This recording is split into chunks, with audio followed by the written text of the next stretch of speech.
नमस्कार श्रोतेहो, तुम्ही आज बघा, मी आज डोसे करते. कारण मी हल्दीला गेले होते तेव्हा मला असं वाटलं काहीतरी मुलांना खायला पाहिजे.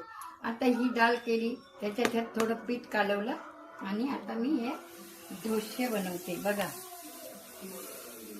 पूर्ण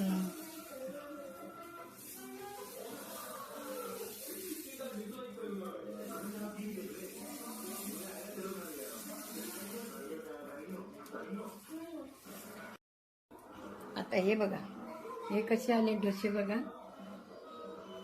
असे बनवले डोसे बघा, कसे सॉफ्ट आहेत, कसे आहेत बघा, एकदम सॉफ्ट आहेत बघा, किती पातळ आणि खुसखुशीत असे हे डोसे आहेत.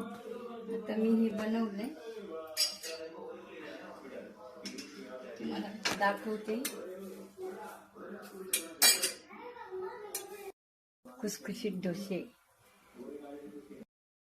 जर तुम्हाला याची रेसिपी पाहिजे असेल तर तुम्ही मला कमेंट बॉक्समध्ये कळवा, मी तुम्हाला जरूर याची माहिती देईन. बघा कसे झाले असे डोसे, तर त्याचं कशी कृती केली ती तुम्हाला कृती करून दाखवेन. बघा, बाय बाय.